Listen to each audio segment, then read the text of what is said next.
Welcome to Time for Hope, a faith-based mental health program. Join our host, certified clinical mental health counselor and Christian psychotherapist Dr. Freda Cruz, and her guests as they discuss real-life issues and offer expert clinical advice and solid biblical application for any and all life situations. Now here's the host of Time for Hope, Dr. Freda Cruz. Thanks for joining us for another great show with author and pastor Andy Thompson as my guest. Pastor Thompson and I will be interacting related to his book titled Real Love and subtitled How to Avoid Romantic Chaos and Find the Path to Lasting Love. When we think of love and marriage, we generally think of finding someone to marry who will love and cherish us forever. Believe it or not, our guest has some directions to share for finding this person and enjoying a God-centered marriage with him or her until separated by death. To hear more, stay with us. And Pastor Andy, it's great having you on Time for Hope. Thanks so much for having me. I'm so honored to be here with you today. You must be some pastor, starting off with a few people a few years ago and having is it a 10,000 member church? Yes, ma'am. 10,000 people in 10 years. It just shows that God is still moving. People are still getting saved. The idea, some people try to say, the church, folks don't want to go to church anymore. Millennials don't want to go to church, but the devil is a liar. That's not true. Half my church is men. The median age in our church is like 27 to 34. So we've got a lot of young couples, a lot of young families. We minister to about 1,000 kids under the age of 18 every week. And so God really is moving, and we're excited about it. I'm glad and excited about that because there's another church that's having success in that area with what you call the millennials. And because in some ways, they need to be rescued. They're kind of a lost generation. Well, from generation to generation, God is God. Jesus said, on this rock, I will build my church, and the gates of hell, it's gates of death, really, will not prevail against the church. And so, of course, if Jesus is building the church, and the church is built on him, if he's lifted up, he's going to draw men to himself from every generation. And so we're seeing that happen at my church there in the Raleigh-Durham area, North Carolina, Elevation Church there in Charlotte. And there's churches all over the country where young people are getting saved and coming to know the Lord, finding out that, a relationship with Christ is a path to real life. Yes, it's New Spring in this area. Okay. In Spartanburg, they're meeting at the Marriott. When you've written this book where just anybody could pick it up and read it, and would have some good information in it for them, for their marriages.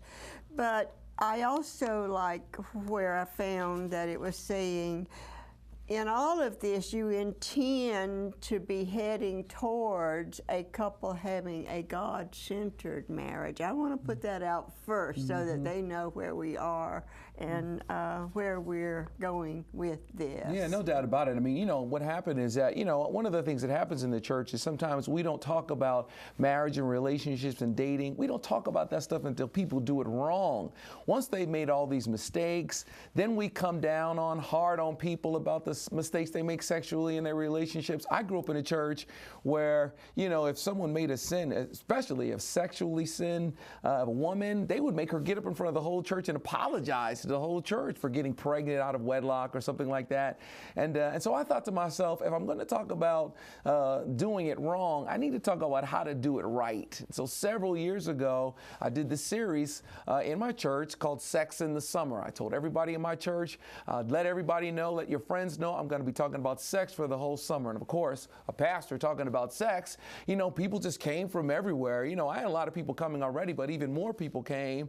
And I just talked about really how to find somebody, how to be found, really, at first, how to establish a relationship with God, because you're going to love your neighbor as you love yourself. You're going to love your wife as you love your own self. You got to learn how to love yourself first.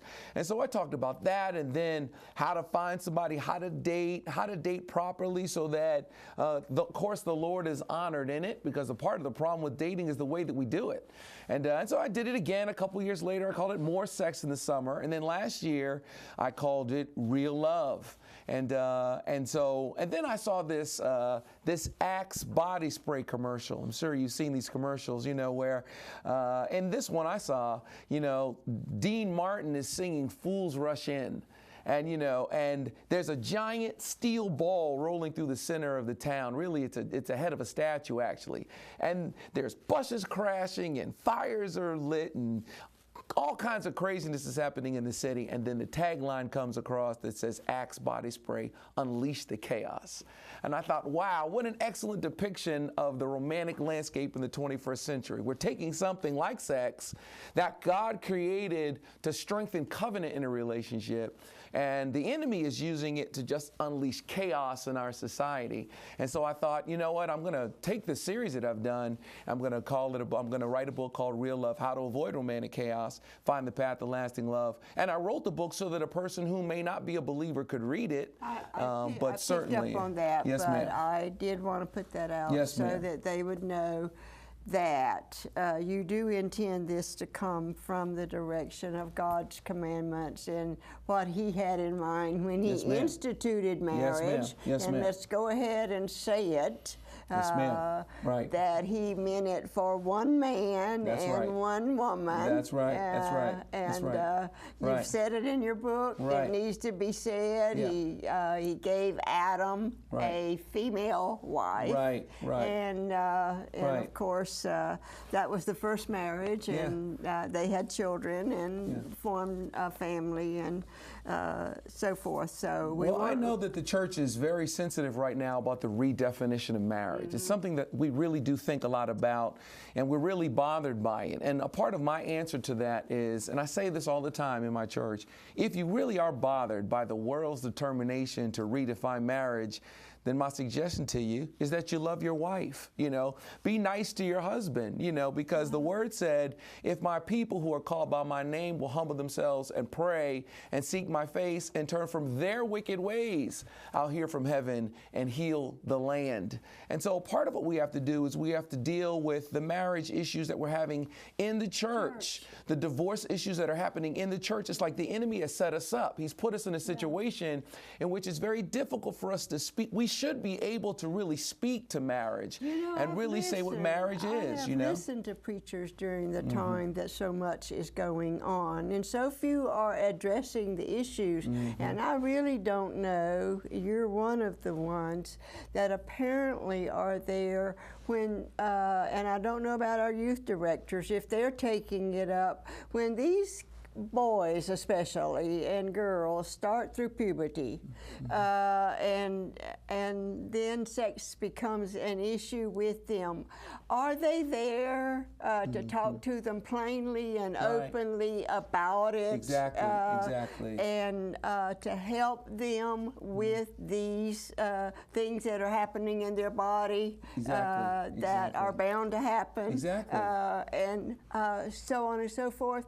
Sometimes the church has treated sex as if it were bad stuff. Exactly. Yeah, as if it didn't come from the Lord at all. Right, exactly. And they want to shun away from it and stay away from it. But we don't want to go overboard with it either. There's more to a marriage than sex. Yes, exactly. But then I happen to know, I have grandchildren, so I'm kind of kept up with what's going on through them. But they're losing a sense of God's boundaries. They're losing a sense of why they were created the way they are and what they're supposed to do with it and when they're supposed to do it. And you've taken that up in your book. And I want to say to you, I'm really happy that you've brave enough to do that. Well, but let's move on and let me ask you some questions. The goal of dating, you've got it in your book, and we'll be going over that. But first of all, I want you to give me a good definition of marriage. Of course. Marriage obviously is a covenant relationship, and that's one of the real problems that we're seeing in the world today, is that people are doing covenant action without covenant commitment, because that's what sex really is. And it goes all the way back to the enemy in the garden. What he says to Eve is, he says to her through the serpent, oh, did God say you can't eat from any tree in the garden? That his first question to her is to say, wow, it's so sad that you can't eat any fruit. Here you are hungry, all this fruit, and you can't eat any fruit, okay? Yeah. Which is not what God said. Yeah. And so in a sense, that's in a way the church kind of started to speak the enemy's message a little bit, in that we started to look at sex as if it was a bad thing.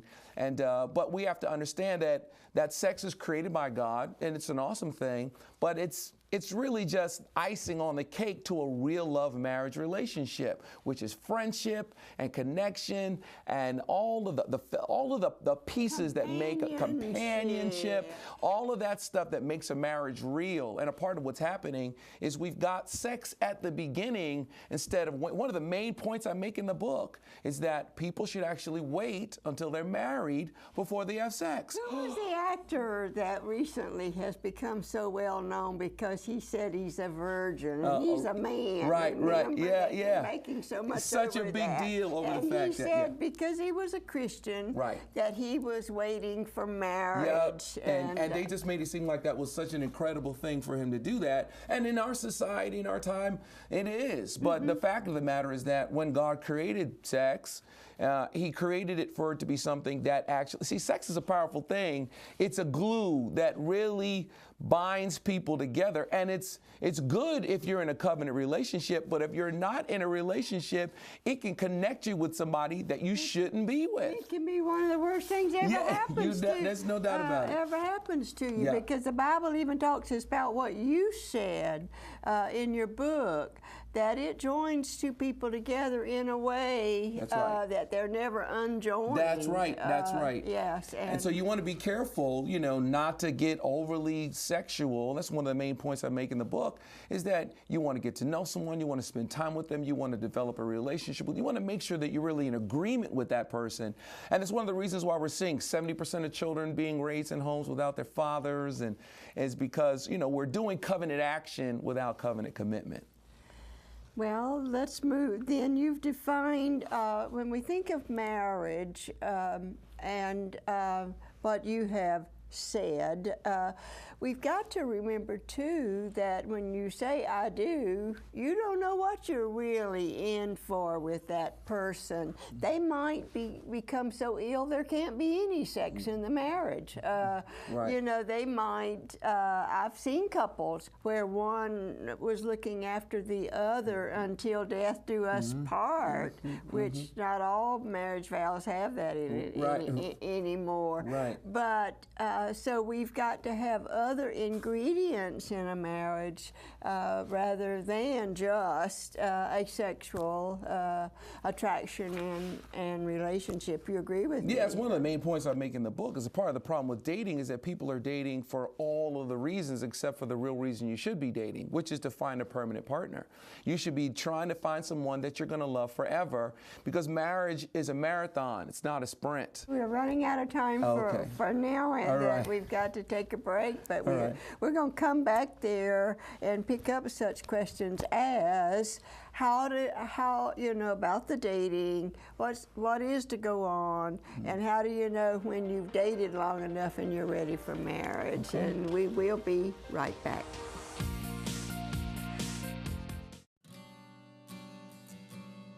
No doubt, today's teens face greater challenges than any previous generation. Added to the normal process of finding and defining their identity, they suffer intense peer pressure and are encouraged through television, music, and its suggestive lyrics, movies, and porn at the tip of their fingers to indulge in sex, alcohol, drugs, and other immoral and destructive behaviors. For some, we can add parents who lack a strong moral framework, who send conflicting signals on issues of morality, including unrestricted sex. Strong anchors are needed to hold our children during the stormy passage from childhood into adulthood. Teens need adults who will challenge them to resist the temptation to turn to the referenced behaviors during this wilderness journey. To engage in these risky and immoral behaviors can be a searching for ways to relieve their inner pain, to quiet their intrapsychic anxiety as they seek to find their identity and meaning in a confusing world. Teenagers need and actually long for strong parental figures to teach and model truth for them as they seek a firm foundation to hold on to. The Holy Scriptures are replete with moral absolutes that can prove to be the anchors needed for struggling teens. With this foundation, they will be able to think for themselves and know the right paths to take. Parents and church youth directors are in great positions to instill moral and ethical truths, while at the same time avoiding a steady diet of intense legalism and criticism, which can create unnecessary anxiety for already anxious teens. A strong infrastructure for quieting teens' anxiety and clearing their confusion can be found in a relationship with Jesus Christ. Again, parents and church leaders who are themselves experiencing this connection with Jesus Christ can prove to be good advisors and role models for adolescents to follow. Parents have the additional responsibility for keeping the lines of communication open and administering appropriate discipline required to keep their young ones on the right track. Driven by the myth of their immortality, teens of today can live for the present. So it falls to parents and other significant adults in their lives to help young people look at the long-term consequences of their behaviors. We should continually remind teens of the risk involved related to drinking and driving, sexual promiscuity, and all other morally wrong or risky behaviors. The wise King Solomon would exhort teens to guard your heart, let your eyes look straight ahead, take only ways that are firm, do not swerve to the right or the left, keep your foot from evil.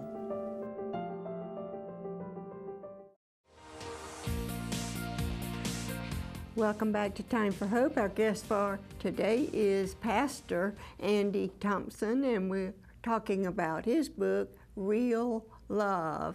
And that's an interesting title, Real Love, because I can remember with one of my grandsons, back in our time, you know, my dad, there was something my dad always told me. If I got upset after a breakup with a boy, he'd say, forget it, there's always more fish in the sea. And then I came up with my grandson, I said, just love them and leave them. You know, don't get tied up too early is what I was trying to get to him. Young people are delving into this too early, and you know what I'm talking about. No doubt about it. So then I found out what they understood as love and what I understood as love. And so I had to go back and say, wait, I got to change that. Right. Like them and leave them. Right. And he hasn't forgotten that.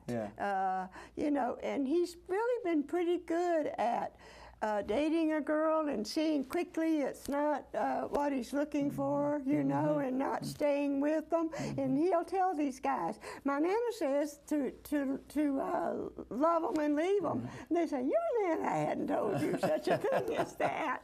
And it's pretty good advice. Yeah, it's amazing, you know, because it's a part of the challenge of what we're dealing with in romantic relationships is there's so much pressure on young people to make these decisions so early, especially when you look at a lot of the media depictions, movies like Twilight. You know, we have these teenagers that not only do they fall in love, but they're committing to become vampires to stay together forever. It's just this pressure to be 16 or 17 and 18 or 14 and to make a permanent life decision. You know, it's insane. It's one of the things that's so amazing. And having children at the process. And it's just, it's insane. The fathers are gone. The fathers are gone. It's the challenging thing about it is that, you know, it's one of the things about marriage is that it's the one thing you commit to do forever, but you don't get a lot of training on it. You know, you talked about earlier how kids are going through this adolescent phase, and are we really talking to them? Is the church really open to talk about sex and marriage and dating and relationships? I know even sometimes as a pastor. Parents were not open to Didn't really want to talk about it a whole lot. You know what they call pregnant around us? No. So-and-so is PG. Yeah, exactly. They didn't think we knew what that meant. Right, they didn't want to be honest about it. It's true.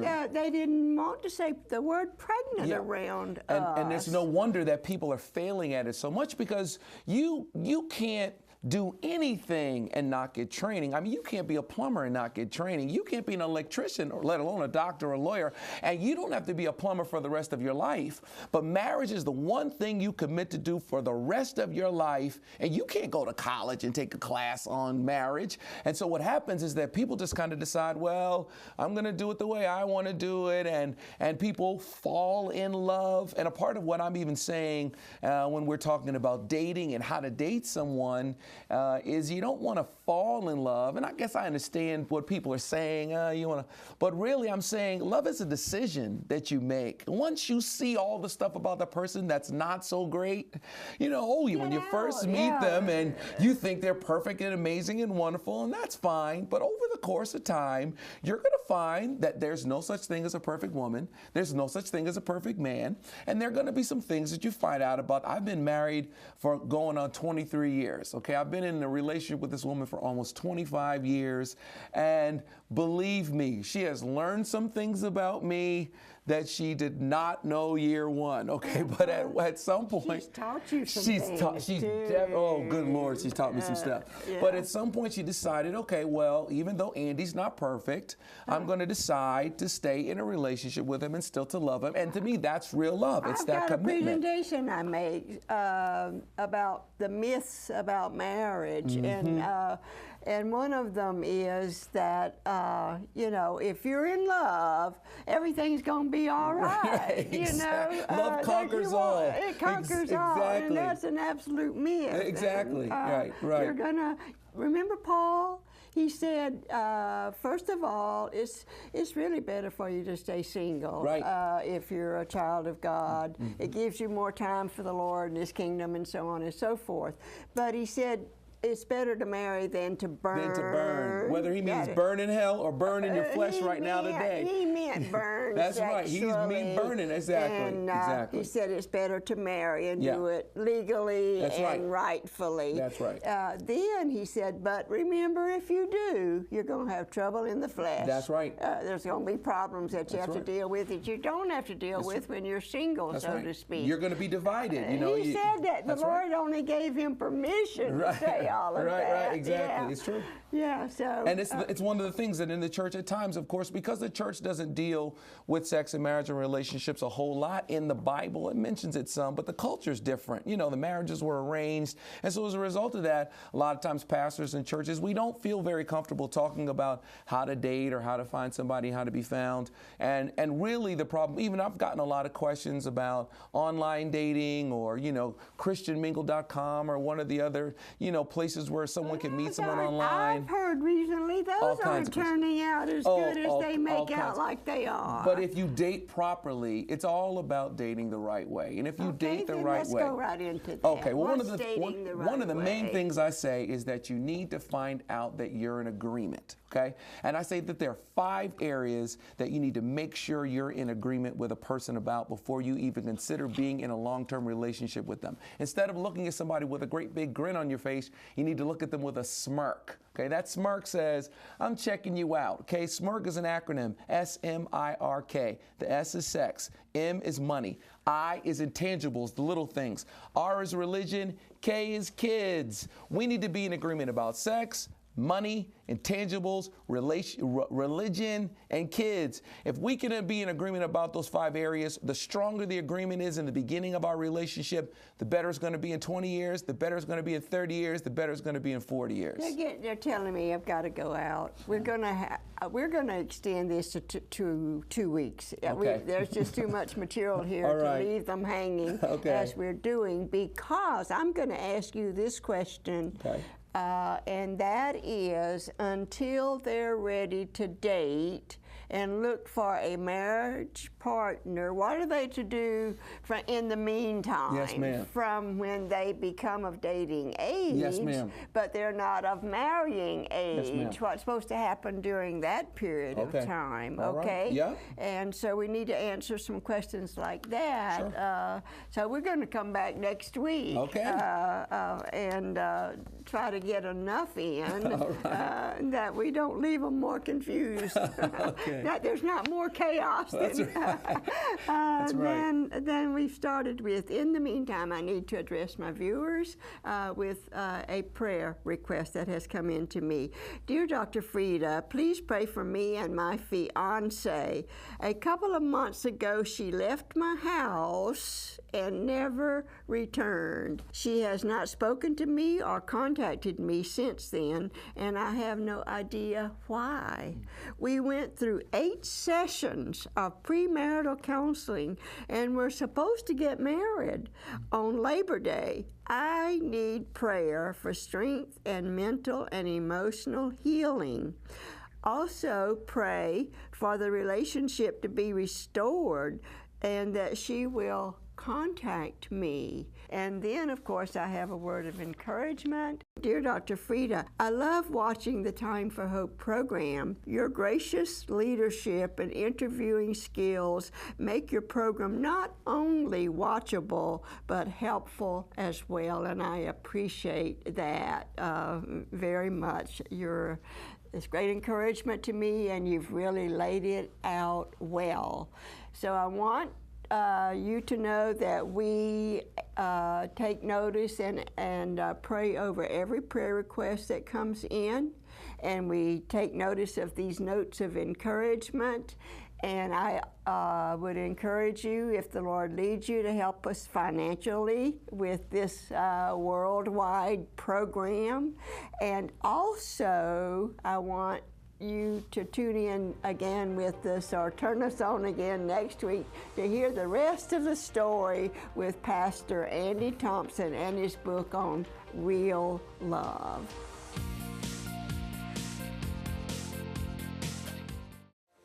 A free fact sheet that contains additional information about today's topic is available upon request from our ministry. You can also receive a copy of today's resource for a contribution of any amount to the Time for Hope ministry.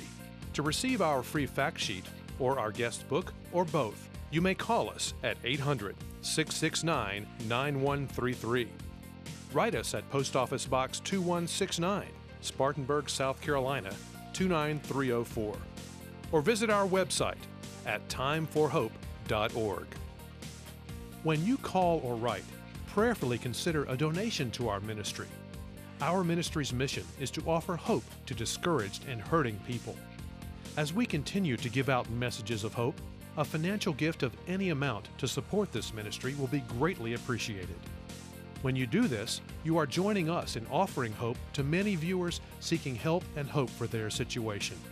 This will also enable us to inform and inspire some viewers to expand our mission, as they learn and in turn can minister more effectively to hurting people around them. Until next time, have a great week, and remember, it is time for hope.